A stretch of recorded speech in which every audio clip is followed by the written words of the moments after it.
To get to Judenburg, Sam took a train traveling south through much of Germany to Munich. From Munich, he crossed the border into Salzburg, Austria, and crossed Austria into Judenburg. Leaving Judenburg, he went to Innsbruck, crossing into Trento, Italy. Knocking on doors, sleeping in farmers' homes, fed by kind strangers, Sam followed Helen by asking where Jewish DPs might be.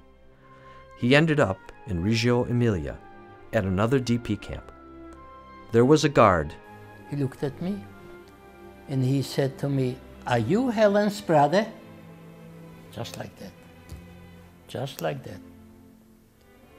I said, "Yeah, is my Helen, my sister, here?" He said, "If this is it, yes." He called and he opened a little door. He said, "Look in, they're studying Hebrew language. And look, there's your sister." She was a beautiful young girl. And I waited, she came out. We both dropped. Because they told her that I was trying to escape and they killed me. I was shot. Rumors were going around. This is the way I found my sister. And this is my journey to Italy, 1945. They returned to Bergen-Belsen together.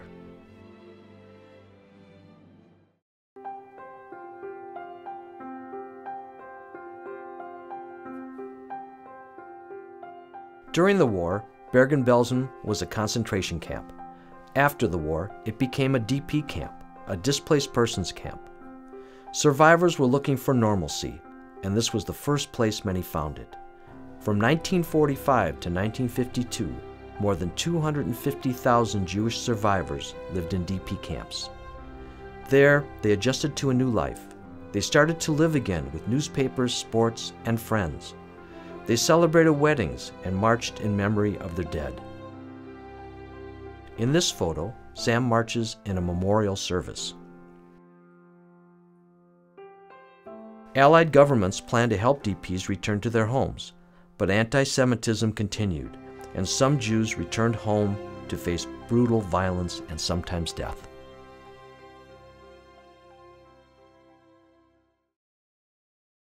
Sam became part of the youthful Bergen-Belsen community, where he met Silla Bank. Silla was from Vilna, Lithuania. She and her mother Mira had also survived the camps. Her father and younger sister were murdered by the Nazis, but her brother Chaim survived as a partisan fighter, living in the forest fighting Nazis. Sam and Silla fell in love and married at Bergen-Belsen, April 20th, 1947.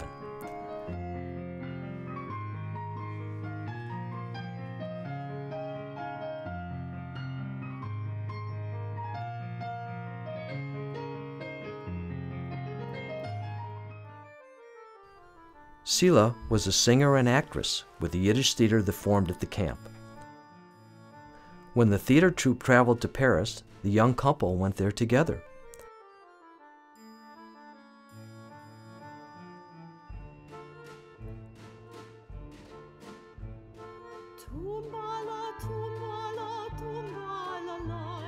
Surprisingly, Sam found cousins in Paris who had also survived the war. Working in their business, he learned commercial sewing, which would soon become his livelihood in America. In 1948, their son Ivan was born at Bergen-Belsen, Germany.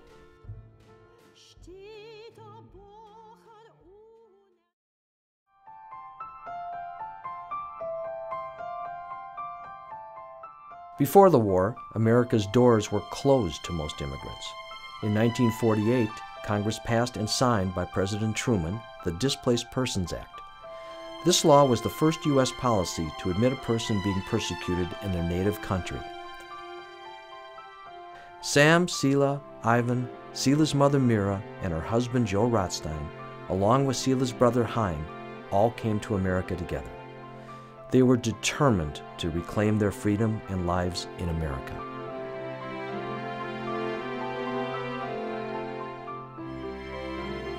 This is the ocean that brought me in here. America. Oh my goodness. Yeah. Some went to Australia, some went to Canada, lots of them went to Canada. They couldn't come to America for one way or the other.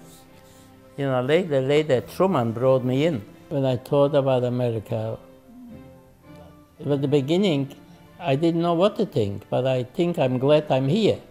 I'm a free person, and my mind was right away to get a job, to get to work, because I had a wife and a child, and I got a job. Sam, Sela, and their family were relocated to St. Paul, Minnesota, November 1949. They had 2 more children, Ken and Charlene. Sela's brother, Chaim, had learned the hat trade from his father in Lithuania. Chaim and Sam decided to start a cap business. They needed samples. Working other jobs during the day, they sold samples at night. My first sale, I made up some trooper hats, bomber hats. I took him up to Dayton, an Italian buyer. He used to buy him from Miller. And he looked it over, and he said, "It's a nice hat." Anyway, I got the order. But I needed some money to go get a few machines to set up. So I go to Northwest National Bank. I went all by myself. Came up to the bank Monday morning, and I said, "I want to get a loan." He wants to say, "Who are you?" I said, "Well, we're going to open a cap company here.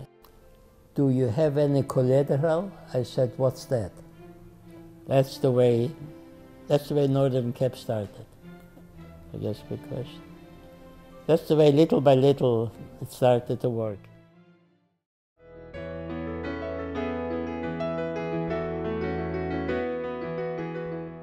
Their neighbors soon became like family. Many were also Holocaust survivors, and together they raised their families and made a new life. Births were marked and bar mitzvahs celebrated. At Ivan's bar mitzvah, Sam read, "As you know, Mother and I may feel a little more grateful than other parents on this joyous occasion, simply because we were fortunate to survive the Nazi Holocaust. The United States, Ivan, presents to me and all of our sons and daughter an equal opportunity. Have patience, make effort, and always be tolerant of others." In 1996, for the first time, Sam returned to Auschwitz. He came with his sons, Ken and Ivan, for the March of the Living. There were almost 6,000 people there, young and old. They came from 55 countries with songs, tears, and memories.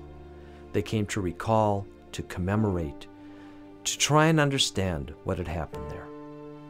With the will to keep going, Sam, from ages 15 to 20, survived 5 Nazi concentration camps. In a system designed to dehumanize and murder, Sam kept his humanity. It is this humanity that is the essence of Sam. It is what he brought to both his personal and business life. Through hard work, Sam built a company that provided new routes and the security he wanted for his family.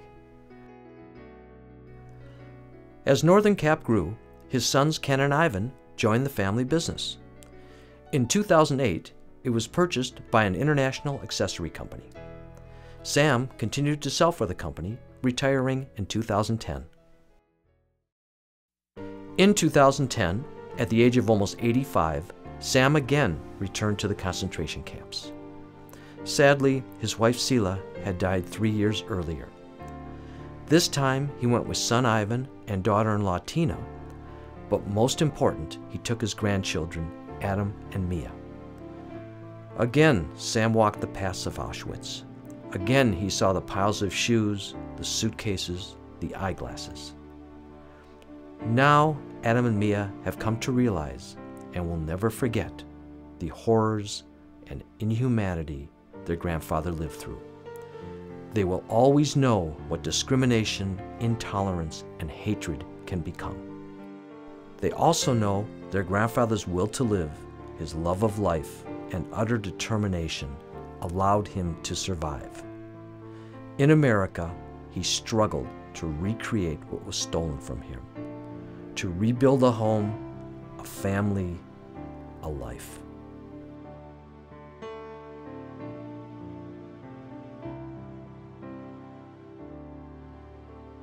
I think his best feature is his positive attitude towards life and just everything that he's been through, how he can still smile and just always be so happy.